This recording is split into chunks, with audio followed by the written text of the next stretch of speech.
us and welcome to the program. Good morning. Thank you very much for having me. Perhaps you can start by giving us a picture of how widespread and severe this current outbreak is and which regions are most affected. You were just mentioning the figure that we have are according to Sudan's Ministry of Health. We're talking about sadly more than 2,500 deaths and over 100,000 suspected cases of cholera in Sudan.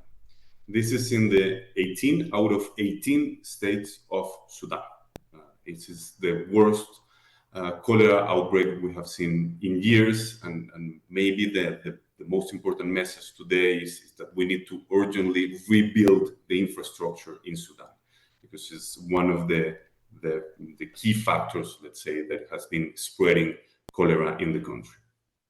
And talking about infrastructure, we believe that about 80% of the health facilities in Sudan are not functioning.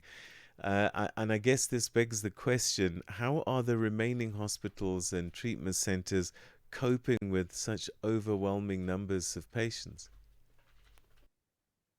Well, yesterday we released some footage also about the work that we have been doing. It is true that there is an estimate between 70 and 80% of health facilities that have ceased to function in the country since the beginning of the war over 2 years ago. But this 20% effect has a lot of pressure because there is no remand system.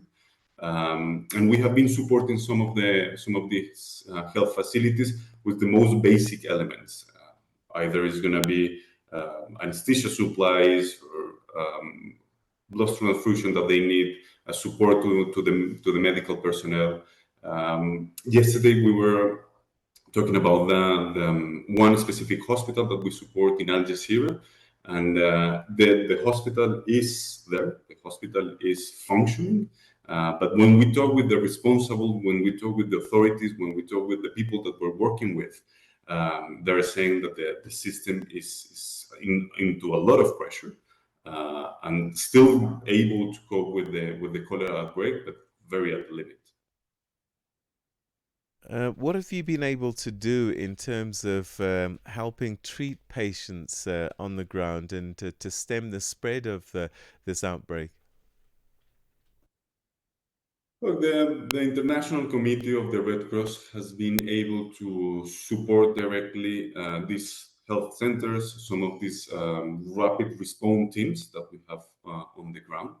And since the beginning of the year, we have been able to treat nearly 18,000 patients. This is in Khartoum, in Gaddafi, in North Darfur, in East Darfur, and in and this is, I'm mentioning also these places because those places are ones that are impacted by cholera and malnutrition, where it's the most severe malnutrition there. What type of work do we do?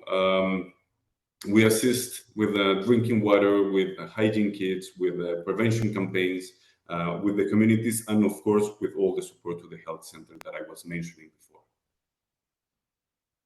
Um, I guess the ongoing conflict in Sudan between these military operations has severely impacted the ability for health workers and humanitarian teams to respond effectively to this outbreak. Is that what's playing out? Yes. Sadly, we can say that nowadays Sudan is the worst humanitarian crisis you were mentioning before, but since April 2020, 2023, sorry, nearly 12 million people have been forced to abandon their homes within or outside Sudan. We're talking that more than 3 million have become refugees in the neighboring countries. Today, Sudan holds the largest population for internally displaced person ever recorded. And in this scenario, we're trying to work as humanitarian actors. I can put you one example, for instance, in Al Fasher, in North Darfur, humanitarian actors need access. We do have some presence, for instance, in one of the hospitals. We have the couple of days ago, we were discussing with one of the surgeons that we have in the Al Fasher South Hospital, and the situation is extremely dire. The hospital has been affected by the siege. There are no medications. There is few antibiotics. The surgical equipments or anesthesics, for instance, they're in very low quantities. The situation is indeed very critical, and for humanitarian workers, even for those organizations such as the International Committee of the Red Cross that are present, we have a lot of limitations to work. I'm guessing that the rainy season will probably make things even worse when it comes to things like cholera. How are you and your partners preparing for this added challenge? Cholera, as you may know, it's an acute diarrhea disease that is easily spread when there is contaminated food and water. And rainy seasons increase by far the risk of these new cases. We're requiring rapid action. We're coordinating with our main partner in the country, that is the Sudanese Red Crescent, same as the health authorities, in order to respond. How are we responding? I was mentioning before, but first to providing clean water, to providing food, by providing hygiene kits, and at the end also by providing prevention campaigns, because there is a lot of education that we do also in coordination, as I was mentioning before, with Sudanese Red Crescent and health authorities. Are you starting to see a connection between the outbreak and rising malnutrition levels, and how's that affecting the humanitarian response? We cannot say for sure there is a correlation, but it's true that there is a factor. They are targeting, the parties to the conflict are targeting critical infrastructure, those sources of water, those sources of electricity. People have been forced to be in this place. In this scenario, we're seeing this malnutrition, severe cases of malnutrition, and of course, there should be a correlation with the cholera outbreak. What we're seeing is that sadly, Sudan is becoming a perfect scenario for the spread of cholera, because you have the lack of clean water, you have the lack of food, lack of electricity, and people who have been forced to displace in a system, mentioning again, that is already very affected by the conflict, with over almost or an estimate of 80% of health facilities that has ceased to function. How are the local health authority, whatever it is at the moment, given the war situation, um, coping with the current outbreak? I'm wondering if it's heavily dependent on organizations such as yours and other local partners. Yes, even when we discuss with the partners that we have, with the doctors that are in the hospital, with the nurses, with the medical personnel, but also with, for instance, we have the testimony of the deputy director of health emergencies and epidemic control in Gadefra state. He was saying them, and I can quote him, that the number of people with diarrhea has an impact on the center staff in terms of pressure, and in the emergency department, working as hard as possible. There is a dependence, of course, but at the same time, we try to work as possible, wherever is possible, with the health authorities in order to provide them with the tools, so they are going to be able to respond to the needs of the population. Are you starting to see signs of stemming the spread, or is it still growing? It is difficult to predict. We saw the beginning of the year, and there was a huge wave. So the cases that have increased, then it lows down a little bit. But now we're seeing more, and our messages, as you were mentioning before, is because this rainy season to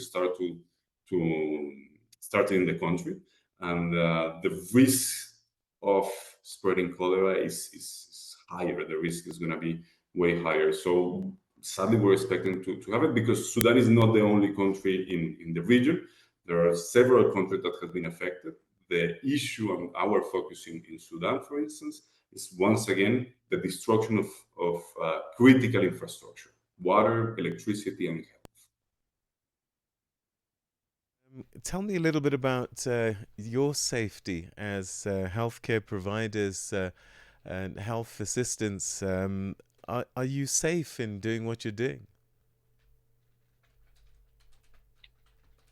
In general, the International Committee of the Red Cross work with limited resources in very complex contexts. We're present in Ukraine, we're present in Russia, we have presence in Gaza, we have presence in Sudan. The way we work is through the dialogue that we have with all parties to the conflict, with the authorities that are in place, and of course with the population. This dialogue allow us to build trust with them and to be able to work. In all this scenario, we are present. We still have the physical presence, permanent presence in several areas of the country. We don't have physical or permanent presence, let's say, in some parties, in some areas of the country. Khartoum, for instance, right now we don't have permanent presence, but we constantly are going with our teams. Our security is always depending on us. It's in the trust that we can build and the assessment of security that we can have with the teams on the ground. And it is a complicated moment also for humanitarian assistance. Last month we were talking in this same space about the World Humanitarian Day, about the several cases. Sadly, we have seen from the movement of the Red Cross and Red Crescent colleagues that has been killed while doing their humanitarian labor actions. And this has been sadly also in Sudan, but in the Democratic Republic of the Congo, in Gaza, in Ukraine. So situation in general is complicated. In Sudan, we're being able to work.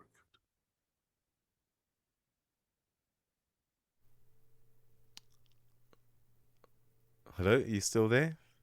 Yes, yes, can you hear Right. me? Okay.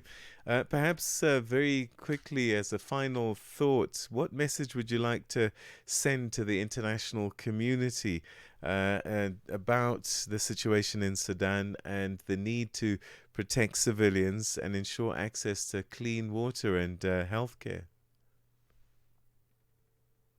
Look, unless there is a sustained humanitarian effort that can address these challenges in Sudan conflict, um, we have seen already a fragile region cascading of effects in security, in the economy, in social tensions. So there should be a political willingness and there should be a possibility for humanitarian workers to be able to provide the assistance that is very much needed. But our main goal to all parties to the conflict for the respect of civilians, not only in Sudan, but in the whole region, because this conflict has a spillover with the neighboring countries, and the protection of the civilians is our main concern today. Mateo, thank you very, very much indeed for your time, and we wish you the best in terms of the important work that you're doing in the region. Thank you. Have a good day. Thank you. That was Mateo Jaramillo Ortega, who's the regional spokesperson for Africa at the Red Cross International Committee for the Red Cross, speaking to us about the current cholera crisis in Sudan. It's 7:30. It's time.